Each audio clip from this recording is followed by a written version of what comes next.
myślę, że już przeszliśmy właściwie do tego drugiego. Już cały czas jesteśmy. Dobrze, pokłosie, bo widzę, że już niektórzy śpią na końcu, tak.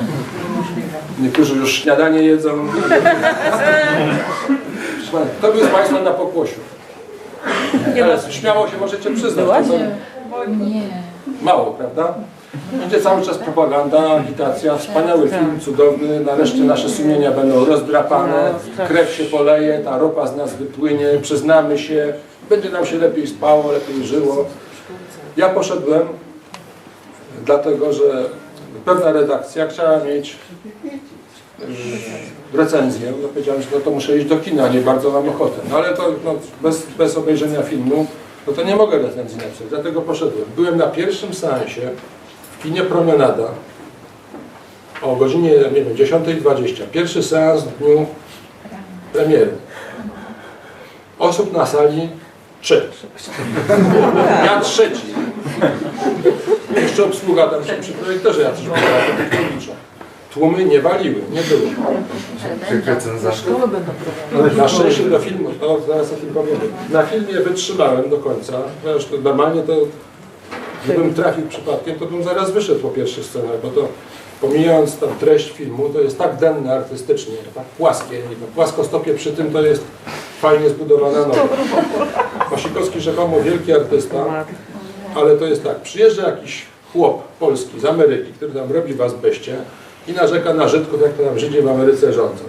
Ma brata na wsi, który jest żydofilem. Jakieś macewy gdzieś tam zdobywa, wykopuje, na własnym polu tam osadza, tworzy cmentarz żydowski. On przyjeżdża, patrzy, tam tych Żydków, tam coś jeszcze. Skrajny antysemita z filosemitą, rodzeni bracia. Po paru dniach ten antysemita jest filosemitą, robi razem z bratem to samo. No, musi być jakiś motyw do tego, prawda? Jedyny sprawiedliwy, nawrócony. Ale tak, pomijając, mówię zaraz treść, bo do tego dojdziemy. Facet występuje przez cały film w czarnym amerykańskim garniturze i białej koszuli, bo zgubił wszystkie bagaże, tam gdzieś tam zostawił, nie ma. I chodzi w tej białej koszuli, w garniturze, w pantofelkach. Do obejścia, do bydła, na rolę, zbiory, nie zbiory, woda, nie woda, tam wpada. Nawet nie spocony. Śniegu brakowało. 2 razy koszulę uprał, znaczy kołnierze, 2 razy uprał, ale cały czas jak rano się pokazuje oprasowana, lśniąca, biała koszula. Garnitur nienaganny. Siedzi w błocie, nurza się, jakieś czaszki żydowskie wydobywa, wychodzi, jak pies się strząsnął, no dobry materiał amerykański, prawda? Tego typu mniej więcej są szczegóły, które rażą. Film ma być oparty na kanwie Jedwabnego, sprawy Jedwabnego. Co z Jedwabnym zrobiono, to mniej więcej wiemy, ale mniej niestety wiemy niż więcej. W czerwcu 1941 roku w spisie sowieckim Żydów w Jedwabnym jest tam bodajże 472 czy coś takiego. Polacy mieli zamordować, spalić stodołę 1600. Stodoła, jeśli ktoś tam z Państwa w Jedwabnym był i widział, to jest taki obrys mniej więcej jak ta sala. Malutka, pamiętam, stodoły na wsiach to były olbrzymie.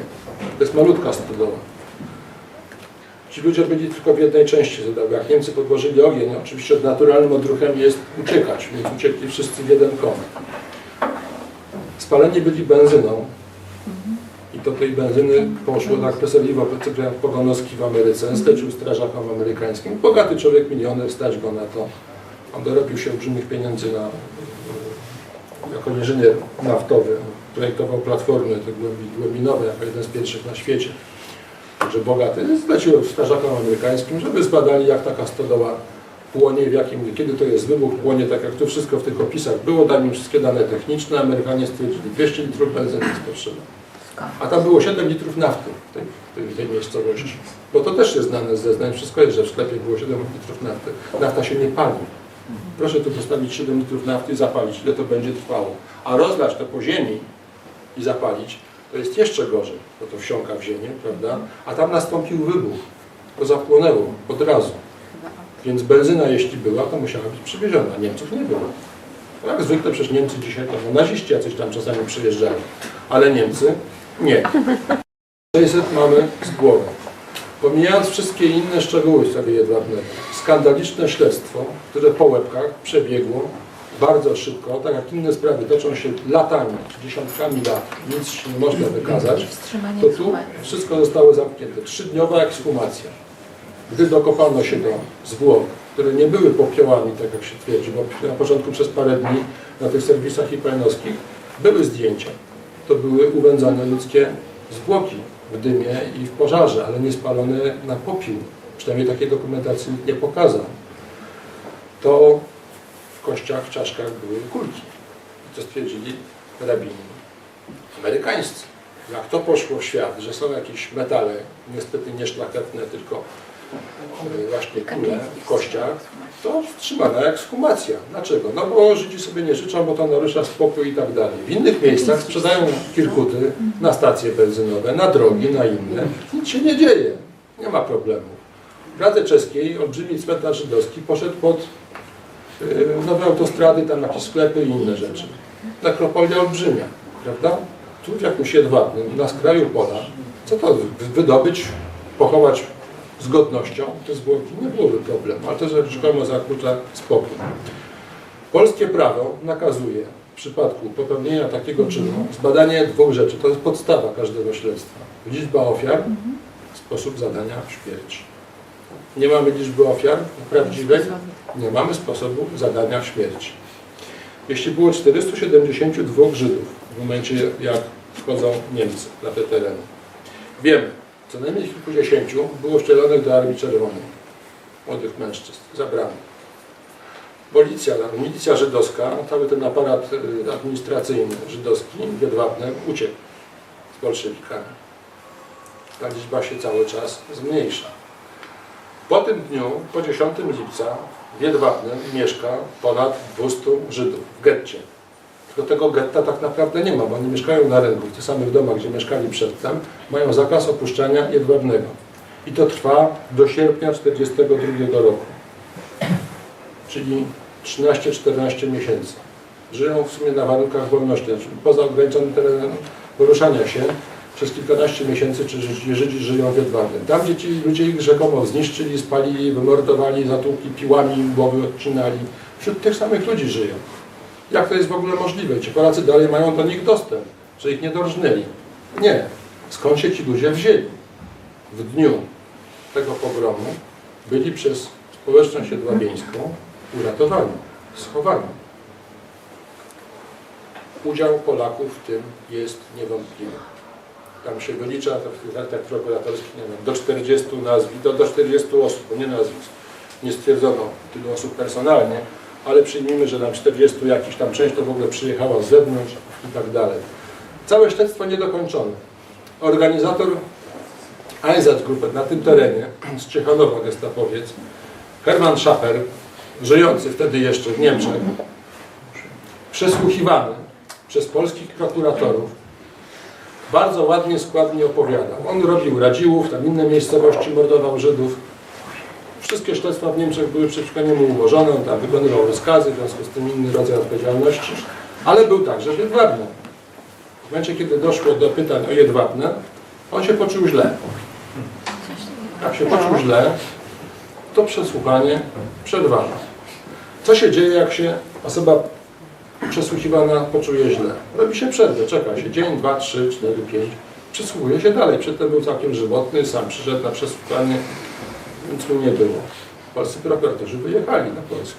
Skończyło się przesłuchanie na przesłuchaniu wstępnym. Wzięli dane personalne, gdzie służył i tak dalej. Do sprawy Jedwabnego doszli, przesłuchania nie ma. On kilka lat następnych jeszcze żył. Jakichś dziadów różnych starych ci Żydzi i inni ściągają po sądach, nie ma problemu, że na noszach ich wnoszą, prawda?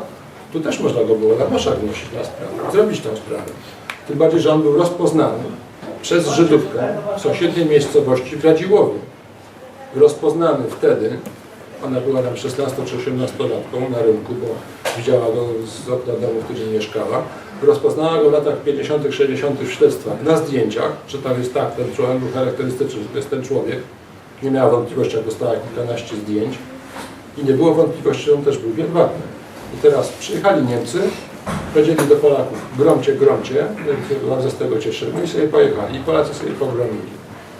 Pierwsze palenie ludzi w stodołach na ziemi II Rzeczpospolitej mają miejsce bodajże chyba 8 września 1939 roku. w okolicach Częstochowy. Później sukcesywnie Niemcy setki razy to powtarzali. I to są takie czyny, gdzie jest spalonych kilkanaście osób, ale w takim Słonimiu kilkaset osób spalili. Całą miejscową inteligencję, księży, jakichś dorosłych mężczyzn, których wyłapali w okolicy w ramach represji, spalili w stodole. To był bodajże lipiec 1943 roku w Niemczech. I takich przypadków jest pełno. Ostatni znany, udokumentowany przypadek, kiedy Niemcy spalili ludzi w stodole. Jakieś 1200 czy 1400 osób. Gardelegen od Berlina. 13 kwietnia 1945 roku. Następnego dnia Amerykanie, znaczy to było od strony Berlina, tylko od strony zachodniej. Następnego dnia weszły tam to nie było blisko Berlina, przepraszam, dalej. Magdeburga chyba. Weszły jednostki amerykańskie rano. Wieczorem to były kolumny ludzi, którzy wyszli z obozów koncentracyjnych. To już było porozbijane, te kolumny więźniów transportowane przez Niemców, to się wszystko rozłaziło. I ci ludzie dla bezpieczeństwa sformowali własną kolumnę. Ci więźniowie z obozów koncentracyjnych, robót przymusowych, były kobiety, dzieci, mężczyźni, około 1400 osób. Gdy doszli do tej miejscowości Gardelegen na noc, tam miejscowy ten Kreishauptmann, czy tam jakiś tam inny, wyznaczył im kwaterę, no bo to już masa ludzi, do stodoły. Olbrzymia stodoła, bo to był wielki majątek ziemski. Ci ludzie tam weszli, Niemcy ich zamknęli, oblali, podpalili, spalili. Wszystko. W ostatnich latach nawet tablica została zmieniona o sprawcach i ofiarach. Państwo polskie się tym jakoś tak mało interesuje. Nie ma postępowań, kto to zrobi. Nie ma procesów, nie ma dochodzenia. A w Jedwabnem są. Aparat wykonawczy niemiecki w Jedwabnem są dwa główne nazwiska, o których wiemy. Burmistrz Jedwabnego, człowiek o nazwisku Korolak. Piękne polskie nazwisko, prawda? Cały czas było, że to tam miejscowy mieszkaniec Jedwabnego został burmistrzem. No to ładnie brzmi. Do dzisiaj burmistrz i wtedy burmistrz to nie to samo. Dzisiaj mamy wybory, mamy jakieś struktury, coś identyfikujemy. To byli ludzie mianowani przez Niemców. Korolak nie był z Jedwabnego. Był przez Niemców przywieziony. Miał papiery niemieckie jako obywatel Rzeszy. A że polskie nazwisko i polski znał, Fondej Bazelewski też Polak, prawda, i polski znał. To nie o niczym nie świadczy, Warszawę pacyfikował. Drugi to jest miejscowy żandarm, o którym wiemy, Barben, Volksdeutsch, taki Polak. I też nie bardzo miejscowy. I tak dalej. To są rzeczy, które wołają o pomstę do nieba. Jak tą sprawę załatwiono. Do tego mamy dwoje bohaterów Jedwabnego, roztrąbionych na cały świat przez Annę Bikont z Gazety Wyborczej. Ona zrobiła z Wyżykowskiej i z ten drugi tam rzekomy Rakowiec, co ja zawsze nie mogę za bardzo uwierzyć, Stanisław Ramotowski, że on był waka, a tam się jakąś Żydówką zaopiekował, on nawet opisywał, że jak tam akowcy ludzie tam chodzili, jakieś akcje czy coś, ja sobie leżałem z tą Żydówką w ziemniakach, tam już były wysokie, to nas nie było widać. No, Akowiec, oczywiście. Ona z nich zrobiła błogosławionych prawie, że. Wyżykowska, która tam uratowała Wassersteina z tą grupą 7 Żydów. I ten, który też ratował tą nam Haję Finkelstein czy jakąś w tych kartoflach. I co się dzieje? Tak naprawdę u Wyżykowskiej chowało się 9 osób, a nie 7. Tam się urodziło dziecko, bodajże chyba samego Wassersteina z tych Żydów. Co się z dzieckiem stało? No bo wiadomo, dzieci płaczą, coś tam, problem. No, zamordowano przez nich samych. I jedna osoba tam chyba w tym bunkrze zmarła. Po wejściu bolszewików na te tereny, Wyżykowska razem z Wassersteinem, była mężatką, miała dzieci. Razem z Wassersteinem udała się na wspólną wyprawę w świat. To teraz z nim do Austrii, on ją tam porzucił, zostawił. Już był po drugiej stronie, to nie wchodziło. Ona niestety wróciła sama do męża, do rodziny. I tu mamy znowu wydarzenie dla Anny Bikont. Sensacyjne polskiego antysemityzmu, dla postępowań prokuratorskich naganne, karygodne, bo ona została pobita, dostała baty od miejscowych ludzi z konspiracji. To był kwiecień 1945 roku. Za co? Za to, że chowała Żydów. Nie mogli jej tego darować, zamiast ich wydać, je zabić, to byśmy sobie przyszli i ich zabili, to ona ich uratowała i chowała. I Polacy ją tak potraktowali. A jaka jest prawda? Prawda jest zawarta w kronice, która się nazywa Kronika wydarzeń na terenie powiatu łomżyńskiego w latach 44-45, sporządzona przez Milicję Obywatelską. Dzisiaj w zbiorach Instytutu Pamięci Narodowej. Pojawiły się osoby, które z własnej inicjatywy przekazywały informacje aparatowi bezpieczeństwa. I tak 9 kwietnia tego samego roku do UB w Łomży zgłosiła się Antonina Wyżykowska z Janczewa, gmina Jedwabne, która podała nazwiska osób. I idzie seria. 10 członków AK, NSZ-owców. W wyniku takich właśnie działań informacji, według zestawień Powiatowego Urzędu Bezpieczeństwa Publicznego w Łomży, do 17 lipca 1945 roku aresztowanych zostało 727 członków AK i 69 członków NSZ. I ona dostała tylko baty, bo niewiele o niej wiedzieli. Pewnie by dostała nawet kulę w łeb, gdyby to wtedy wyszło. To jest polski antysemityzm, czy dostała za to, że ratowała Żydów, tu już wiemy. I drugi, tenże Ramotowski, drugi bohater Wikątowej, to jest Stanisław Ramotowski, tajny współpracownik Brzoza. Cały czas na kontakcie Powiatowego Urzędu Bezpieczeństwa Publicznego w Łomży, rzekomo akowiec, zajmował się akowcami. Anna Wikąt jest córką Wilhelminy Skulskiej, czyli Lei Chorowic, czołowej stalinistki z Trybunu Ludu Wybranego. Druga córka, oprócz Anny Wikąt, to jest Ewa Kruczkowska z Gazety Wyborczej. Ona się zajmuje Chinami, tam Dalekim Wschodem, z angielskim, więc tłumaczy tam prasę, tu w Gazecie Wyborczej są takie różne rzeczy. Ciekawostka znowu, ja często lubię ciekawostki o takich spotkaniach, żeby ludzie nie uciekli. Ciekawostką jest w tym przypadku Jerzy Urban. Ciekawe. Dlaczego ciekawostką? Otóż Jerzy Urban napisał, że Wilhelmina Skulska to była taka Megiera, kochanka całego biura politycznego w tamtym czasie. Kręgi się zacieśniają. Obyczajówka, polityka, antysemityzm, polski szowinizm, wszystko razem wzięte. Trzeba to rozplątywać, wyłuskiwać i pokazywać prawdę. Kto w czym uczestniczył, jaki ma interes. Nie ma nigdzie w książce Wikątowej, która dostała nagrodę Komisji Europejskiej za swoją książkę, w której napisał we wstępie: Polacy mordowali Żydów. Powiedzcie, że Żydzi mordowali Polaków. Do więzienia pójdziemy, spróbujcie. Że UB to było żydowskie więzienie. Teraz, a nie całe, a nie wszyscy, a trochę nie było, a gdzieś tam poszły, a ten to już nie był Żydem, bo jak był do UB, to poszedł, to już przestawał być Żydem i tak dalej. O nas wolno tak mówić. Nie ma w książce Wikątowej ani o Ramotowskim, tego co ja tu mówię, ani o Wyżykowskim, że uciekła z Wassersteinem, zostawił, kopnął, wróciła do żony męża. Zresztą jest relacja Wyżykowskiego z lat 60. w Żydowskim Instytucie Historycznym, zupełnie inna niż te, które były uwzględnione. On pisał o ofiarach pogromu niemieckiego wtedy. Nikt mu nie kazał, nie musiał się kryć przed polskimi antysemitami i tak dalej. To są te rzeczy, których w filmie oczywiście nie ma. Film jest obrzydliwy w wymowie politycznej i moralnej, dlatego że tak, jest początek XXI wieku. Polska wieś nie pracuje, pije, zarośnięta, brudna. Zostało tych chałup już tam niewiele, bo znowu sensacja. Cała ziemia, się okazuje, użytkowa, rolna, należała przed wojną do Żydów. A polscy chłopi mieli bagna i nieużytki.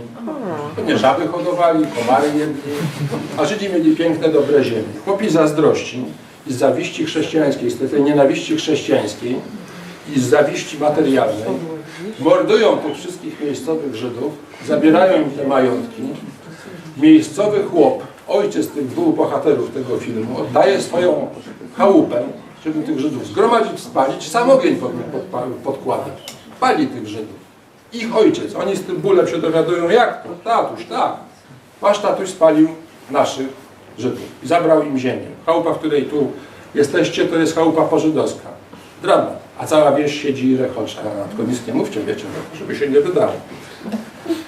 Oni, jak te macewy wyciągają, zaczyna się dramat. Wieś siekierami na nich. Łapią tego, nie tego, który z Ameryki przyjechał, tylko tego, który wcześniej rozpoczął tą akcję. Krzyżują go na drzwiach stodoły. Krzyżują. Oczywiście postać w męce. Krew spływa. Poprzebijany jakimiś nożami rytualnie czy coś, ale żyjący, oddychający, pan Sztur rozgląda się na lewo i prawo. Jest policja, straż pożarna, służby i cała wieś patrzy. Nikt go nie zdejmuje, nikt go nie ratuje, nikt nie daje pomocy żadnej. Stoją i czekają, aż zdechnie, za przeproszeniem. To jest film, który jest o polskim antysemityzmie, na który teraz chcą prowadzić tłumy dzieci. Nie chcą ludzie chodzić, to dzieci mają chodzić. Opracowane wzory zajęć o polskim antysemityzmie. A co ty byś zrobił w sytuacji, jakby tu byli Żydzi paleni w stodole, to czy byś był po której stronie? Czy byś Żydom współczuł, czy byś Żydów... I w tym filmie nie ma, wprawdzie to nie jest pokazane, a są opowieści.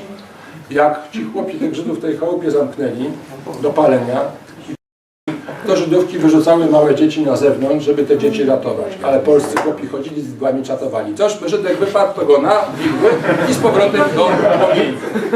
A był taki jeden, który przed wojną podkikiwał się takiej dziewczynie żydowskiej ładnej i ona go nie chciała. A to on wtedy, jak już był ten pogrom, to dydu obciął jej głowę i w piłkę grał z kolegami. I to jest w tym filmie? To jest ten film? To jest ten film. To jest ten film. To wszystko jest ten film. idą. Nie wolno dzieci posłać do szkoły. I teraz... Dobrze. Dzieci trzeba w domu wychowywać i uczyć. Więcej z tego skorzystają. I teraz tak, na grosie od początku do końca fałszywy. Gros to jest, za przeproszeniem, głupek. Mówię to z pełną odpowiedzialnością. Facet, który pisze książkę o Jedwabnym. Twierdzi, że jest Żydem z pochodzenia. Pierwszy dokument powojenny, który mówi o Jedwabnem, to jest list z Urugwaju, Całki Migdał. Pierwszy list. Tam, że tam słyszałam tu, że gdzieś tam Żydów spalili z Jedwabnem. Co się dzieje? List trafia do MSZ-u, później do prokuratury, tam jest wszczęte śledztwo. I co pisze Gros? Całka Migdał to jest kobieta u niego. Ale Całka Migdał to jest Calel Kahil Migdał. To jest Żyd. To jest mężczyzna. Czyli dziad historyk, za przeproszeniem, który bierze się za rzecz poważną, nie odróżnia... Nie odróżnia... No, on jest na Princeton teraz, za przeproszeniem. Nie. My możemy sobie mówić, że nie jest to... Na świecie uchodzi za wybitnego historyka. Na katedrze Princeton to nie jest byle co. Ale on podobno pisał... Proszę o ciszę, bo nie słychać co mówi prelegent. I teraz tak, człowiek, który z taką wiedzą, z takim warsztatem myli świadków, cytuje fragment zeznania z tej sprawy w swojej książce o Jedwabnym, cytuję, gdzie jest wprost napisane, że pierwsza grupa Żydów została zapędzona do stodoły. Tam zostali zastrzeleni, wrzuceni do dołu. I tego nie ma w książce w ogóle. Jest cytat, z którego on nie korzysta. Albo ktoś to opisał, albo on sam siebie nie czytał. Takich zresztą rzeczy, niezgodności grubego kalibru jest to najmniej kilkadziesiąt u niego w książce. Nie ma tak naprawdę z czym dyskutować. Ale polskie śledztwo, zamknięte umorzeniem, jest całościową analizą akt, zeznań i tak dalej, dokonane przez polskiego prokuratora, gdzie są takie rzeczy, że na przykład tak, świadkiem w tej sprawie jest człowiek urodzony w 1959 roku. Proszę się nie śmiać. Świadek uznany za świadka przez prokuratora i jego zeznania są pełnowartościowe. Dlaczego jest świadkiem? Mamusia mu mówiła. A mamusia żyła w Jedwabnem i widziała.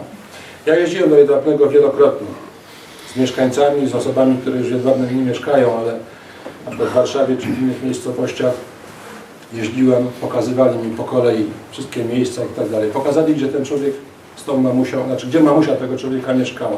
Na skraju Jedwabnego, całkiem po drugiej stronie. I tam jest, że oni oglądali wszystko, a później na koniec to sobie uciekli gdzieś tam do Łomży. I zaprowadzili i pokazali, proszę, tam cała ta topografia została, te domy zostały. Proszę bardzo, co z tego miejsca widać? On napisał, którymi ulicami uciekali. Nic nie widać, daleko od miejsca zdarzenia. Ale na przykład polscy świadkowie, brat z siostrą, on miał 12-13 lat, ona chyba 9 czy 10, którzy mieszkali obok tego wydarzenia. To była rodzina Lusińscy. rodzina miejscowego kowala. Okna wychodziły na ten dziedziniec, tam gdzie ten cały transport tych Żydów był i tak dalej. Widzieli to wszystko. Przesłuchiwani, różnili się w szczegółach. Po tylu latach, po kilkudziesięciu latach, to co widzą dzieci kiedyś, nie może być dokładne słowo w słowo to samo. Co robi prokurator? Odrzuca ich zeznania jako niewiarygodne, bo są sprzeczne w szczegółach. Co jest rolą prokuratora? Do końca wyjaśnić wszystkie sprzeczności. To się wzywa osobę i konfrontuje. Zeznał pan to i to. Czy tak było? Bo pana siostra mówi, że to nie było tak. 15 minut później na przykład. Albo 200, albo 20 metrów w lewo czy w prawo. To są istotne szczegóły. Świadkowie są odrzuceni, którzy widzieli. Świadkiem jest ktoś, kto był szefem Gromadzkiej Rady Narodowej w 1989 do wywiedzi na taczkach i on mówi, ja wam teraz pokażę. Ja powiem, że mamusia widziała i powiedział. I został przyjęty jako świadek. To jest wszystko tym, co jest rzeczą w tym śledztwie skandaliczną, bo one nie zostały dokończone. Podstawowy dokument, już ostatnia rzecz, o której mówię, sądowy, nieopublikowany nigdzie, nie zmieści się w 2 księgach Jedwabnego. Raport kryminologa, najwybitniejszego polskiego kryminologa, profesora Andrzeja Koli, ten, który robił ekshumację w Jednoje, w Katyniu, w Charkowie i tak dalej. Robił w Jedwabnym. I jemu wyszło, że jest najwyżej 150 ofiar. I to wszystko. Najwyżej. Później po naciskach poszło do akt sądowych, że to mogło być 300 ofiar nawet. Jedyny raz, kiedy ten człowiek wystąpił, publicznie powiedział, do filmu dał się nagrać, a mój znajomy, reżyser z Krakowa, pan Janicki, on był szefem ośrodka krakowskiego telewizji po zmianach, ale jak chciał rzeczywiście zmiany robić w telewizji, to bo Unia Niewolności zrobiła z nim to, co wtedy robiło, czyli pożegnał się z telewizją. Ale on chciał zrobić film dokumentalny o Jedwabnym. Pytał się, czy mu pomogę. Ja z tym tam jeździłem, dawałem mu kontakty na tych ludzi, świadków, pokazywaliśmy mu te wszystkie miejsca, on ten film zrobił. Tylko zrobił pod innym kątem.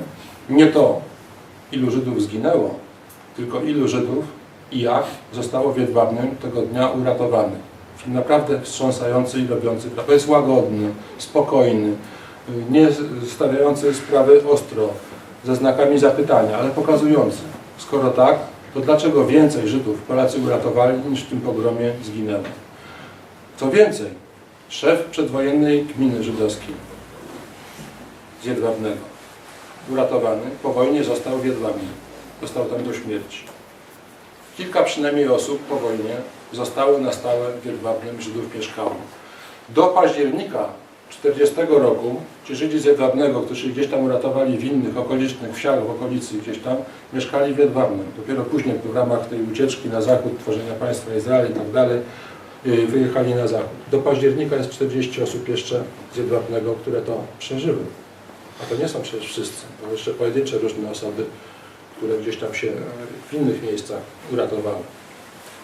Tego nie ma ani w śledztwie, ani w książce Gikontowej, ani w filmie Agnieszki Arnold, w której występuje człowiek, który opowiada, że takimi rzeźnickimi nożami Polacy wydolili tych Żydów i tu, mówi, zakopali, tu w tym miejscu leżą, pokazuje na tym filmie. I później georadarami przewoźnik badał, już nie ma. Żadnych Żydów, nic, żadnych kości, są tylko w stodole. Tam. I żadne kości nie są pocięte żadnymi wielkimi nożami rzeźnickimi, bo jeśli było parę noży w Jedwabnym rzeźnickich, to nie tyle, że kilkadziesiąt osób czy sto kilkadziesiąt przeszło i nożami i dźgało. Żydzi w stodole, ci spaleni, mają przy sobie obrączki, monety złote, klucze do domów, różne przedmioty osobistego użytku. To, co się zabiera, jak się jest wypędzonym. Zamyka się dom na klucz, zabiera się rzeczy wartościowe. Nieobrabowane zwłoki. To złoto, te ruble, pierścionki, to wszystko tam w tych zwłok było. Nikt im tam czaszek nie rozbijał, tak jak później oni opisywali, że rozbite czaszki i zęby wyrywane. Te złote zęby tam leżą do dzisiaj. Nic takiego nie miało miejsca. Czyli od początku do końca są konfabulacje z liczbą ofiar, ze sprawcami, z brakiem Niemców. Niemców to w ogóle już dzisiaj nigdzie nie ma. Ja w tej recenzji w naszym dzienniku napisałem, że to następny film Pasikowskiego to będzie jak pod Grunwaldem Polacy zastrzelili kapitana Klossa. No dokładnie. No bo dlaczego? Nie, pod Grunwaldem Klossa, no bo to najlepiej, że występował po stronie krzyżackiej, przebrany, nie poznali go rycerze Jagieły to go zastrzelili. Nie mieczami, zastrzelili, to będzie lepsze. Ale mamy też z analogicznych wydarzeń, które powinny być nakręcone i pokazane, jednoznaczne świadectwa zbrodni popełnionych w czasie wojny na Polakach przez drugą stronę, gdzie nie ma wątpliwości, kto to zrobił, jak to zrobił, bo oni mówią to o sobie sami. Te śledztwa toczą się, to już chyba są nawet poumarzane, ponad 10 lat, pozamykane. Naliboki, Koniuchy, wiele jest w ogóle nieruszonych, Świńska Wola, Ryki, jakieś tam Drzewica, no to można wymieniać dziesiątkami miejscowości, gdzie dochodzi do pogromów ludności polskiej. Ale Koniuchy, jest 38 udokumentowanych ofiar. I Naliboki, gdzie jest, nie wiem, 140 chyba ofiar, kobiety, dzieci też, paleni we własnych domach przez bandy żydowskie, ugrupowania partyzantki żydowskie, tak jak oni mówią. To z Koniuchów mamy dramatyczne relacje. Już tym kończymy.